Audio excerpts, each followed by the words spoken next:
to engage in active debate. I've been asked to bring up our four experts to the panel. We're going to talk about the perils and the promise of globalizing shared decision-making. It was not my decision to start with perils, but that's how the title is. And this is really an opportunity to bring some smart people together and have an active conversation in the room. So we have four speakers. Let me introduce myself. My name is Joe Ross.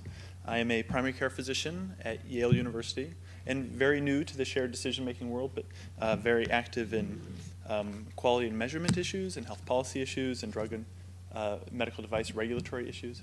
And I'm finding this meeting very, very interesting. The first speaker, part of our panel, I'd like to invite everybody to come up and sit up here. I think that would be better. Yeah, so Victor Montori, who everybody knows. Gary, come up.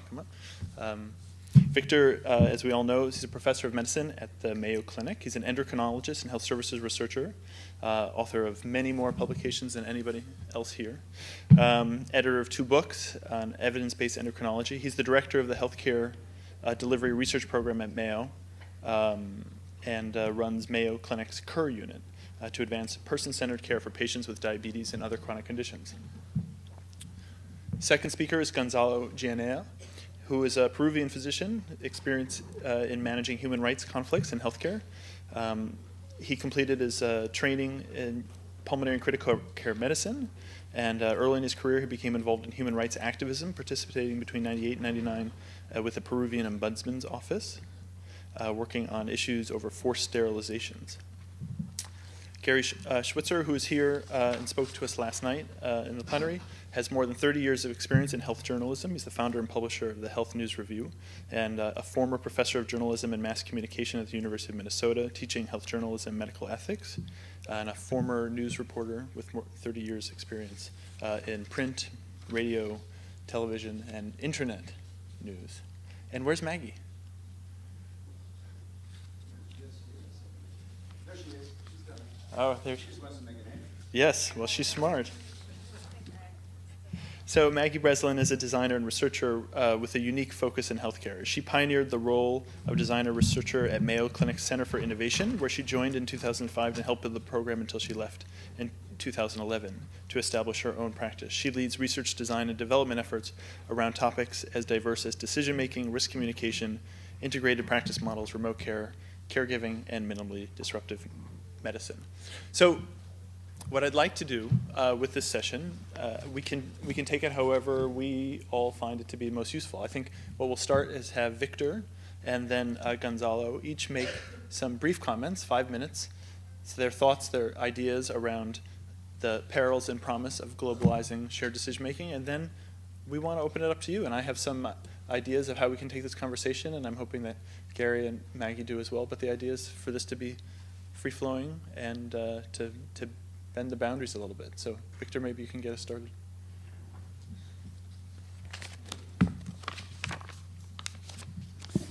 Hello again. The topic, of course, is very important. The issue of globalizing shared decision-making can be taken in a number of directions. And the direction that has been a source of pain and suffering for our group has been the notion of whether shared decision-making is as an idealized way of interaction in healthcare is something that can only exist in the context of very fortunate individuals. In other words, if one has to imagine what needs to happen for one of these idealized versions of shared decision-making to take place, you're imagining on the one hand an informed, engaged patient who is at an emotional state where they feel like participating with maybe 1 or 2 major concerns that show up so has access to healthcare, shows up to a healthcare facility where they find a fairly quiet and uninterrupted environment designed for interaction, where there is a clinician on the other end who is trained, capable, compassionate, empathic, has time, and on top of that has appropriate information about the patient such that they're able to tailor whatever it is that they have to decide or discuss to the particulars of the patient with appropriate information technology to help them do do that, and then with access to the exact appropriate tool that will help facilitate that interaction if a tool was necessary. All right, so how many people in the world have all of those conditions? And when you think about the idealized or the improved, not the ideal, but the next level down, you're back in what Glenn was discussing on the initial keynote, where we're not talking about ideal conditions. We're talking about efforts, great efforts that people have been doing to try to make it happen, and still, fall short. And so maybe this idealized or less than idealized, but still a quite rigorous definition of shared decision making cannot happen anywhere. But if it happens somewhere, it probably happens among the privileged, until you start looking what the kind of healthcare the privileged get. And then you get really scared, because then the privileged that could potentially have access to all of this get the most incredible, unbelievable, non-evidence-based, forget about your preference or care. So I don't think even the privileged get this stuff. So, this is a group of people that are committed to studying a unicorn. And so the only reason we're here is because we're here to visit Peru. So that's been I think a frustration or a source of suffering for our group, is that the last thing we want to be doing is elitist work, work that can only benefit the privileged. And this has been, again, a source of major challenge, but there are glimmers of hope, points of light that make you think that you've seen the tip of that horn, and you think maybe these unicorns do exist. And Deb Beam and I think Sarah Poplar, I don't know if they're here. Are you here? There they are.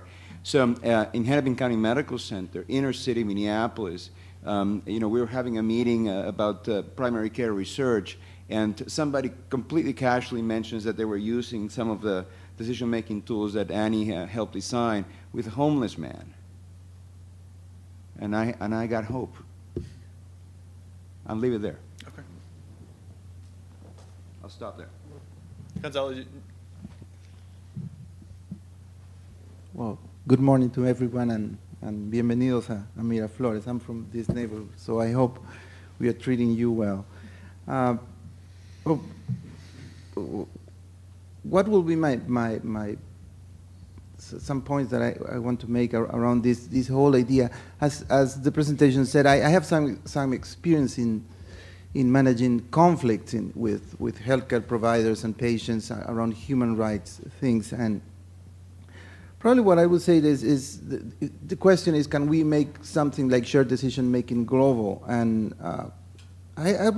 in my experience, it will be very easy to get a lot of arguments against the idea that you can get something like shared decision making, and especially physicians will get around some good arguments against any change. And we are quite good on that. And these arguments will go like, well, it's evident that from and this audience is probably a good example of it, that these ideas of shared decision making are coming from countries with high income, with quite developed health systems that probably have completed all the basic needs and they have developed these ideas when they have done that.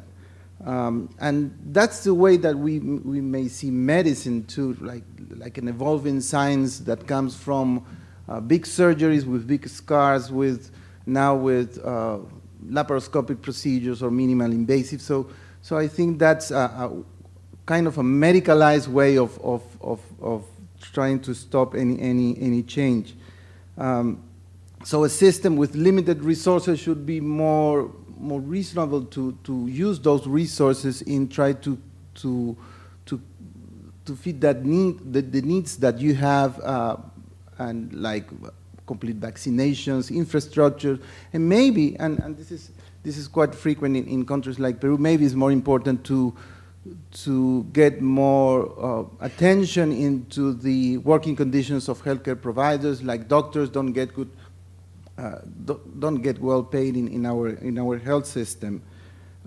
And even in my experience, I've been in front of people that can make arguments for an ethical justification for this, that, well, it's more important to get things done rather than be discussing things. That's more of a utilitarian way of thinking, but that's quite common in low-income countries. And in Peru, this is probably the argument that any doctor will build against the idea of any change. And so how can we argue against this? Well, I think first of all it's difficult to argue. You need some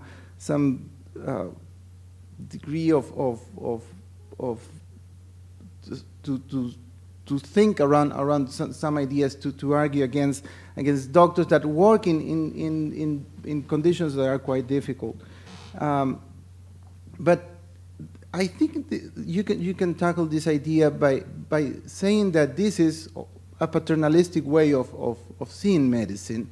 This is doctors that think that they have to put the pace of change, and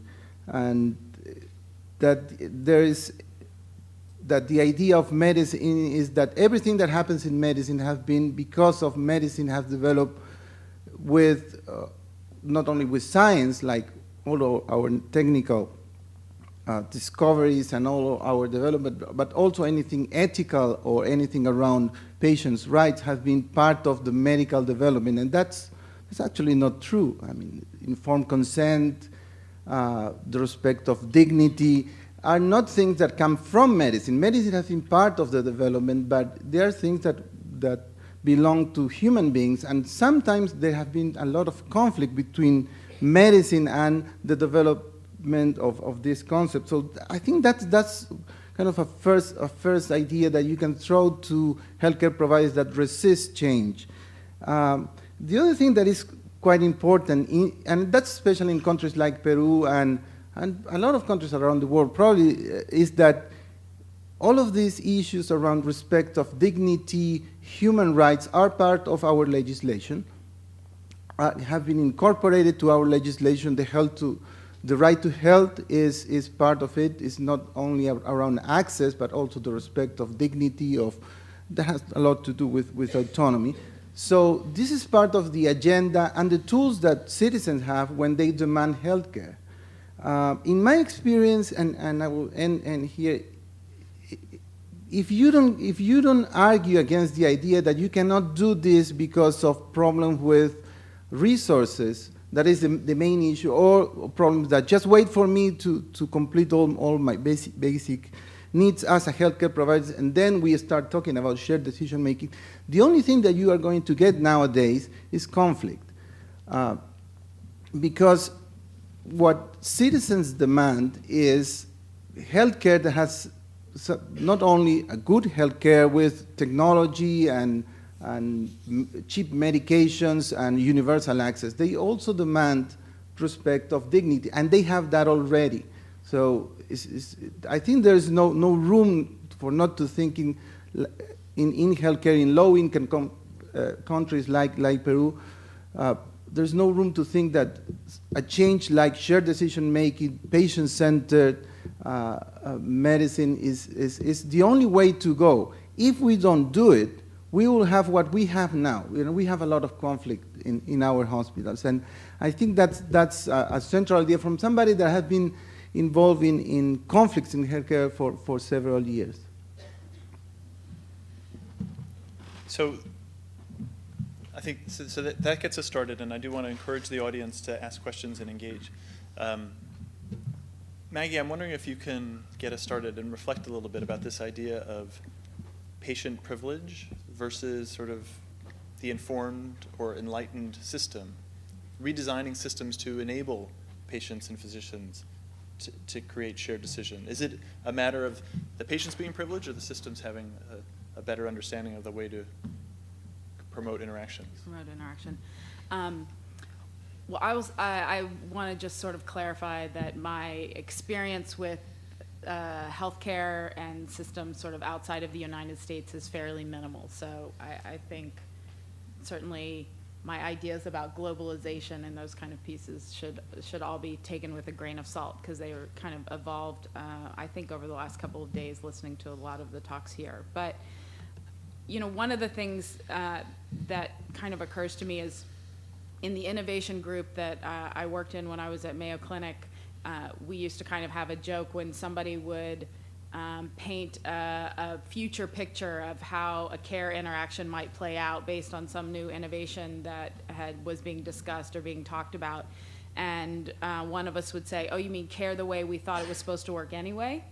And I think that there is this element of formalizing something through what we call shared decision making, or other types of language that we bring to things that make it seem as though an other, that it's become an other, it's something separate that we now have to figure out how to bring into the space, when certainly not in all occasions, but in many occasions it already was there. It is very often present in many people's practices. And certainly for myself and the work with the team that I do, I think that we build a lot of our work based on the kind of fundamental assumption that people who go into working in healthcare have at least some big part of them that wants to care for other people, that sort of wants to do good, and that is what draws them to the profession, and that is a big motivator for doing this type of work, shared decision making or other types of care that people may do. One of the learnings that we've had from a lot of the work that I did at Mayo Clinic in sort of understanding the larger systems that people kind of operate in is this one, you know, one of the things that we see repeatedly is the acts of what we sometimes would call sort of the presence of human connection are often by and large the result of individual action. So it's people deciding to do something.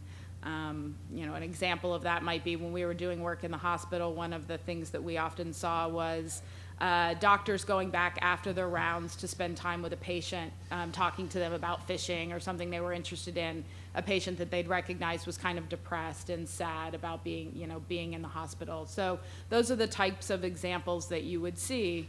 And then what we sometimes would call the sort of absence of human connection space, which I think begins to translate to a lot of the shared decision-making work, was oftentimes the result of the system, which we kind of defined as like the rules of in this case, the rules of the hospital. And an example of that might be that, well, rounds happen at 7:30 or 8. Medical students have to see patients before the doctors go around with them on their rounds. The medical students need to be able to see the labs before they go in to see the patients, and so we wake patients up at 3 o'clock in the morning so that we can draw their blood so that the rest of this stuff can all happen. Certainly, it's not a negative intention of the sort of larger hospital system in that case of what they're sort of trying to do, but it's an unintended consequence of what they've put in place. And so I think that there is a role for the larger systems, whether it's an organizational system or potentially a country as a system, in terms of the rules and the regulations and the pieces that it puts into place that are ultimately going to have the effect of creating the spaces in which the individuals work, the environments in which the individuals work. I think there is an opportunity to think about building those in a more caring way, so that they embody a lot of these same values that we believe we have as individuals in terms of a desire to care for people and to kind of, I think oftentimes what happens is we put individuals into systems where they're forced to go against what their natural instincts and values may be, and we rely upon their willingness to kind of overcome those barriers. And at a certain point, I think people stop doing that. It becomes too exhausting. And so I think there's a sort of relationship in terms of the other pieces of the puzzle and what they can kind of bring to the table. So moving from the system to the individual interaction, one of the things that strikes me is that the world of shared decision making is often about making the right clinical decision, taking into account the expected clinical benefits versus the expected clinical harms. And when you move and part of that works within a system of where there's good health insurance coverage, and they're not thinking as much about the cost consequences. And I think that as shared decision making globalizes, those individual decisions have larger or at least more pronounced cost impacts for patients. So how does shared decision making as a series of ideas or a theory, how does that adapt, taking into account not just the harmful clinical consequences, but the cost consequences? I'll take that, but I would like, I'm looking at some people in the audience that might have some privileged information about things. I'm thinking, for instance, folks that work in the UK, as some of these debates in the NHS have been quite pronounced. Maybe Angela want to make some statements, not only from the standpoint of the UK, but also you've worked internationally connecting folks in this way, so I want to make sure that you have plenty of time with a microphone but to share with this. But it was interesting. I've been in debates where people, I was on the radio in Minnesota Public Radio about a couple of weeks ago, and there was a debate about whether the premise of the show was patients are not interested in cost when they're making decisions.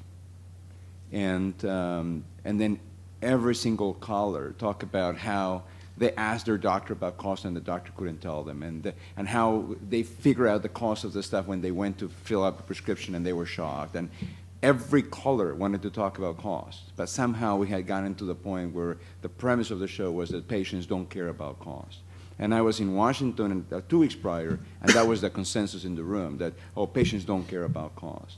And it's very interesting to Gonzalo's point is that we keep talking about, what was the Ron's wording, you know, we keep talking as if we're talking on behalf of patients, you know, this pseudo-surrogacy, even when we're talking about policy issues, instead of talking with the patients about what is it that matters. So in our studies, and I think some of the design we've done, patients do talk about cost when the costs matter, which sometimes are hidden in some of the ways we handle, for instance, in the United States, the issue of costs are hidden from the patients, so they can't know that they matter until they do. And when you give them an opportunity, they're happy to engage in that as any other discussion of any other downside, frankly. So there's a little bit of that. But I want to make sure that in the NHS, that plays it slightly differently, as I understand it. So can we get a microphone to Angela? There's one coming down.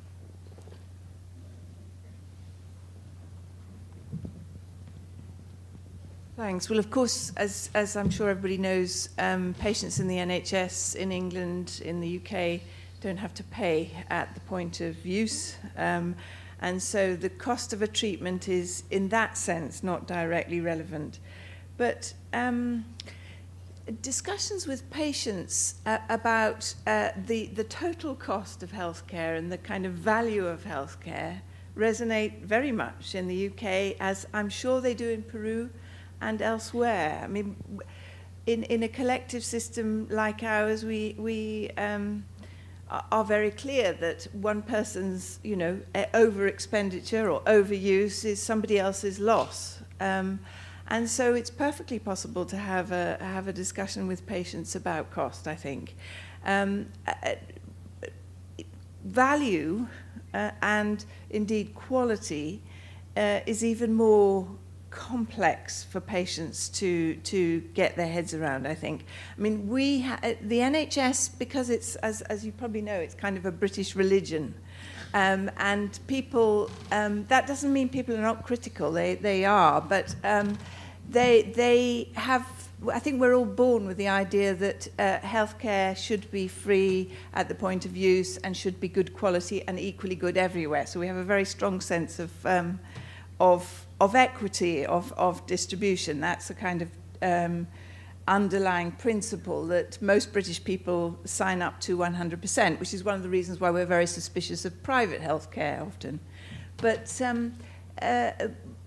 what the public in our country is certainly learning is that healthcare is hugely variable in terms of quality. and in terms of the kinds of decisions that are made. And that's in some ways very positive, because it means that people are much more willing to engage and much more willing to be skeptical. But talking about the southern hemisphere where we are now, and the relevance of these debates here and elsewhere, where I have worked around the world, so in places like Ethiopia and Yemen and so on.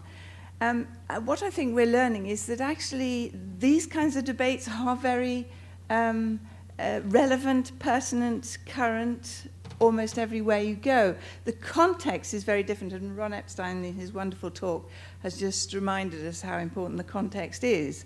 But actually the underlying issues, I think, are very similar. And to those who argue that this is only relevant, this is only a rich people's concern, I think we need to think about the corollary. Well, if this isn't important, then what? What about the disempowering effects of not informing and engaging patients? What about the anti-democratic nature of that kind of approach? That's what we're struggling against. And we may endlessly debate and get very depressed about the fact that all our work seems to have little impact, but actually we need to put it in that much broader context of really important human and political issues that I think matter to all of us equally, whether we're in Peru, whether we're in Minnesota, or wherever it is. So Gary, I'm going to ask you to comment on that. How do you make this an issue for all patients in communities? Yeah, thank you for asking about for all patients, and let's drop back and talk about all people. Right. So before they're patients. So the reminder for those that didn't hear my keynote yesterday, I'm the odd duck here. I'm very comfortable in the skin of being the odd duck as the only journalist here. So I want to drop back from the clinical encounter or the episode of shared decision making to the communication that can affect attitudes and decision making before it may override the information that is conveyed during and that exists beyond the clinical encounter and the decision-making episode. Victor, I'm very idealistic, so I want to ride that unicorn. I don't want to be militaristic, but you are all, I certainly feel I am, in a pitched battle, part of a pitched battle for the hearts and minds of the healthcare public. I'm not going to call them patients now, because we reach many of them before they are patients. We are in a conflict in this pitched battle with large and powerful vested interests. I don't want to paint a picture of a boogeyman unnecessarily here, but it's real. And so when we think about this globally, and we think about, we see what happens in the US, what happens as we enter into this pitched battle in low-income countries, which are perhaps much more vulnerable to the powerful, well-designed messages of those with a vested interest. Someone said, I don't know who said this, but from a communication standpoint, we're playing checkers and pharma and device manufacturers are playing chess. Communication itself must be viewed as a major health policy issue. It's not just a nicety that we put on a shelf. It is itself a major, fundamental, starting point, middle point, ending point, ongoing health policy, healthcare reform issue. We know that the people you serve, many of them believe that more is always better, newer is always better. We know that in the US. What will be the impact in developing countries, in low-income countries, as the vested interests use their very powerful and effective communication methods to reach them playing chess while we're playing checkers? There are issues of patient harm and of patient safety. fundamental to the communication of effective shared decision-making communication. I know these are a few random thoughts. I hope there's some cohesion here for you. So I want to react to a couple of flash phrases that jumped out at me from Dr. Epstein's terrific presentation. And I apologize if I take these themes out of the context in which you presented them. But you talked about information is packaged in and by a messenger. So who will be that messenger on the global scene? Will it be some of you or our opponents in this pitched battle? You talked about creating a shared language and a shared platform, and again, who will create the semantics of that shared language and for that shared platform? You talked briefly about agenda setting. There is, of all the, I'm not a theorist, and I was only an academic for 9 years at the University of Minnesota, but the one piece of theory that stayed with me was the agenda setting theory of journalism. To use a colloquialism, for many years people have said it is the job of journalism, but you might say of all public communicators, to comfort the afflicted and to afflict the comfortable. In healthcare communication, we often do just the opposite. We afflict the afflicted and comfort the comfortable. You must decide which side of this pitched battle you're on and whose interests are you serving. And then Dr. Epstein also talked about the enormous degree of misinformation. So in this sphere of influence, you know the term avoidable ignorance. If it is avoidable, who will be the players to help avoid it? Huge concerns on the global scene. So thanks for asking. Any response from the audience? Yes, Martha. I'm Martha Garrett from Portland, Oregon. I actually would like hearing others on the panel to comment about the notion. Thank you. We've been talking, I too want to remove us from the healthcare delivery setting. I haven't heard anyone talk about the use of social media or media in general to get simple messages out to promote patients asking questions, something like the ask model. Ask what are my options, ask about the benefits and risks of those options. There's been too little of that. We know from Rich Kravitz's work in direct-to-consumer advertising that seems to work. Why not use the same tools? Let me amplify something that I said yesterday about my very strong feelings about the leadership, the current leadership of the American Cancer Society. I think that what Otis Brawley and Len Lichtenfeld have done with that organization, when I think about the American Cancer Society I grew up with, it was the one that promoted fight cancer with a checkup and a check. And I maybe don't want to have that checkup, and I maybe don't want to give you my check. That's not the American Cancer Society of today. Bold, gutsy, courageous, strong messages directly to the public, so that Otis Brawley went on a YouTube video. He can be stronger than you, Victor. You should arm wrestle and say that No one is stronger than Victor. that it's a lie, that it's a lie to convey to all men that prostate cancer screening saves lives. This is the chief medical officer of the American Cancer Society. So I think there's a model there.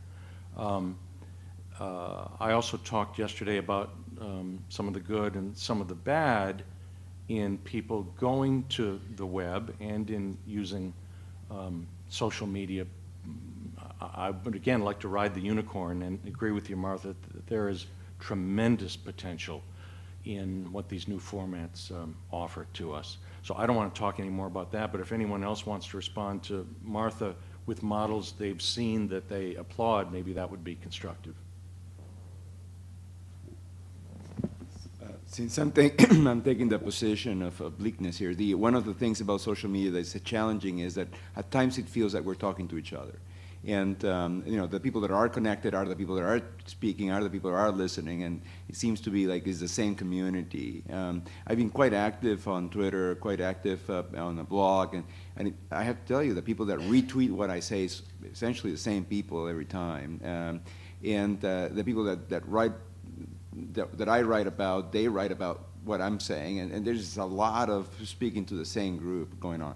And then if you go to the patient networks, there's some interesting things going on there, where in some cases there are full blogs that are wholly sponsored by particular interests, sometimes with no full disclosure, to speak of the pitch battle that you're talking about, Gary.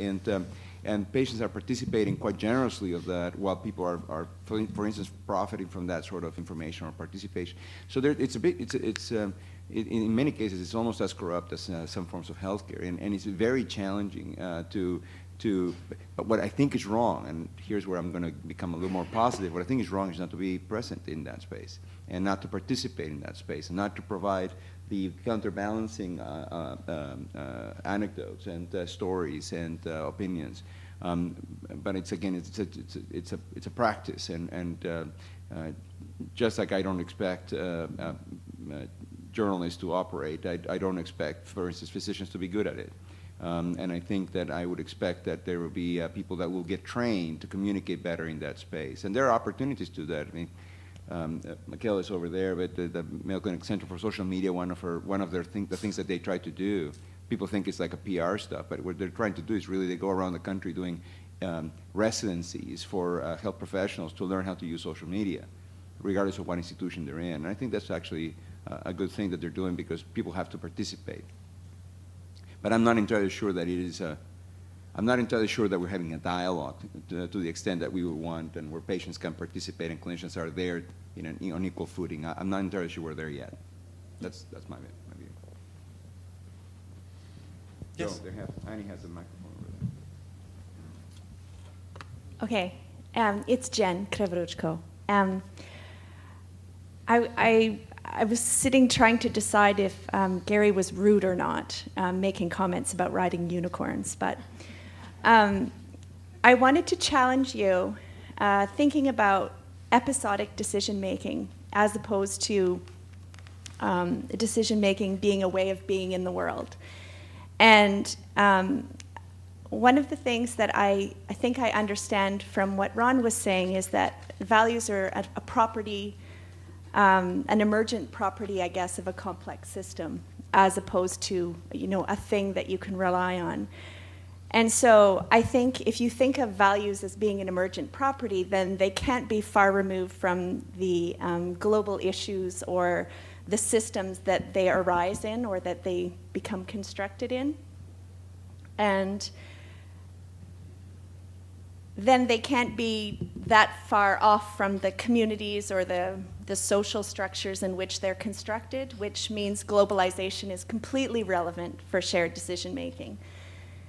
And so if you think about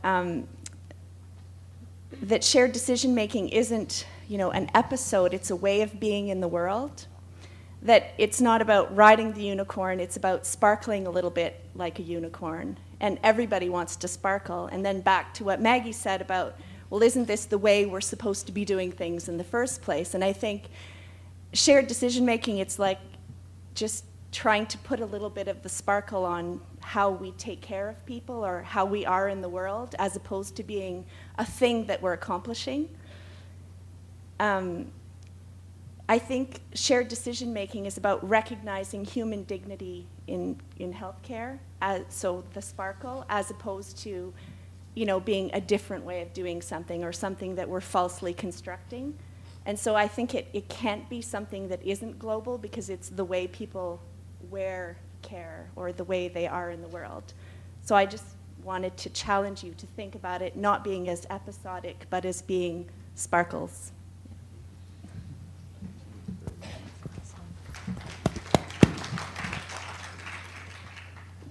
I just want to add to that when you think about global values, and there is the need for some societies to go through some process of getting to, let's say, gender inequities. Here in Peru, we still have gender inequities, and societies need to go through that in a certain way, and that's quite of a problem with healthcare providers when they are confronted with things like shared decision making. What I'm trying to say is that there's the need to change at the same time you improve rights. So when you talk about global values, well, societies like this one, we may have the same goals, we may have the same rules, we may have the same ideas when you put that in paper, but in the reality, the meanings of values are different here than in other places. And what it needs to be done with especially healthcare providers is to give them the tools to understand that they need to change. And I think that's probably one of the main problems here with healthcare providers. They don't have the tools to do that. Education, there's a lack in all aspects around ethics or basic principles that you get in countries like the US or Canada or in Europe. We don't have them here. When I have done workshops with doctors here in hospitals, it's amazing the problems that they have to structure simple things like a fundamental right. And even when I talk about human rights with them, I don't even talk about the right to health, the right to, I don't talk about medication, I just talk about simple things like property. And they don't get that. They struggle to get that. So again, there are universal values, yes they are, there are human rights, but the meanings that every society gives to those same values are different, and we need to understand that healthcare providers come from societies where they don't have developed those values yet. They need to do it because, on the other hand, I would say probably healthcare providers are behind the rest of individuals in society in many aspects. So you have people that already have all of these ideas, maybe because of political issues around, and we have several types of conflicts, and Peru is a country that has several types of conflict. Like we have conflict with the mining industry, and we have environmental conflicts, and these issues about dignity and the respect of culture are being developed by citizens, but are not developed by healthcare providers. We are still behind, and I think probably some of the tools that I have seen in the shared decision-making literature really help people to improve that, and maybe to get there in order not to have all of this conflict. So I'm sensitive to the fact that we're already over time. Should we keep going? We finally got some momentum, or do people want to go grab coffee? Yeah, there's several hands up now. So we finally got rolling here. The boss is over there, so I don't have to. Annie, your choice. 5 more minutes? Do you want to go like 2 or 3 more minutes and then? Can we have 3 short questions with short replies to see, so we can encourage more participation? I don't know, we can do short answers. You can do your best. Okay, let's go. Eric. Yeah, I'm Eric Hess from Minnesota, and 1 minute. 1 minute question. 1 minute. Okay, the statement that was initially made is that shared decision making is for the privileged, and I would encourage flipping the argument on its head, that the disparities actually already exist, and shared decision making is an effort to correct those disparities. Example, I'm an emergency physician. My area of expertise is chest pain. If I show up to the emergency department, they don't give me choices, I'm going to be unhappy, and I can probably control the situation. Very few people are in that situation. We should create an environment in which people who don't have the expertise and don't have the knowledge are given the power and the knowledge to choose. I'll stop now. That was about 1 minute. So. Okay. Hold reply. Yes. Hi, for instance, I'm a private physician,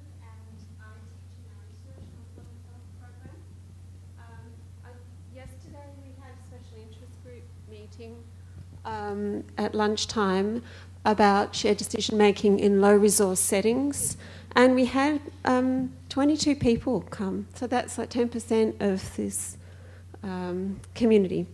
So there's obviously a lot of interest in this, and we've agreed to keep connected to each other and look at sharing our experiences of trying to sort of gently develop models of shared decision making that are appropriate for the sort of the new frontier, as I guess we should maybe think about it as moving what we do into. There was a mixture of people who are working with sort of poorly resourced communities in high-income countries, and also people who are working in low-income countries themselves. So I think that's really exciting. I just wanted to make sure that I snuck that into this session. Terrific. Last comment in the back.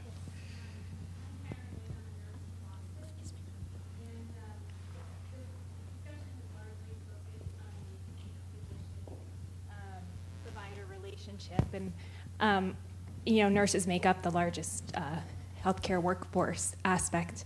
And I just wanted to know about, in countries with limited resources, where you see the role of nurses as far as providing patient education and promoting shared decision making. That's an excellent point. Can we get this as can we get a response?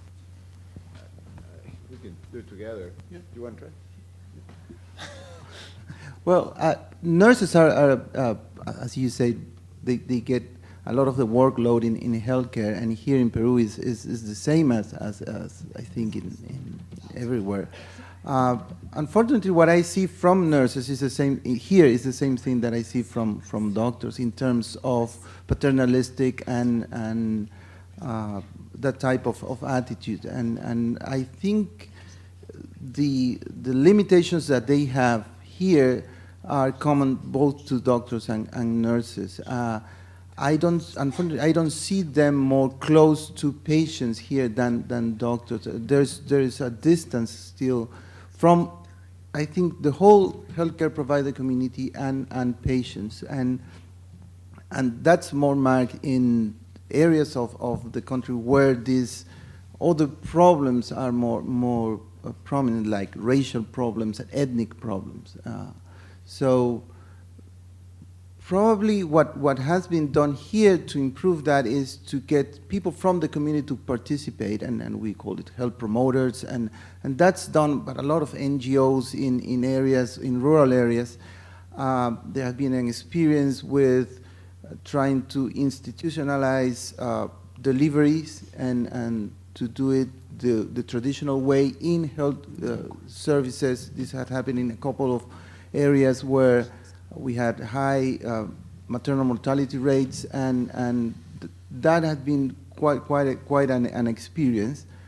But again, these are local things, and the structure of the health system is not that you can see that there is one of the group of healthcare providers get more closer. But I think nurses are quite important.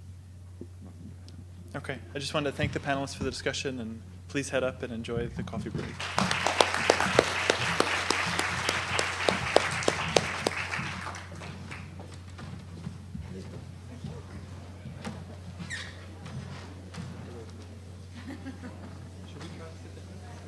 Yeah, we should try. Should we try now or should we try later? We should try to sit down when you're ready. We should try to sit down, grab some coffee. What do you think? You want to brainstorm with some ideas? Sure. About the communication. Sure. Maybe we can sit down up there and talk about it. Nice to meet you. Thank you. So, where are you? I work freelance, still doing jobs in healthcare, and I live in Oh, okay. And you were in Arizona? 7 years. Wonderful.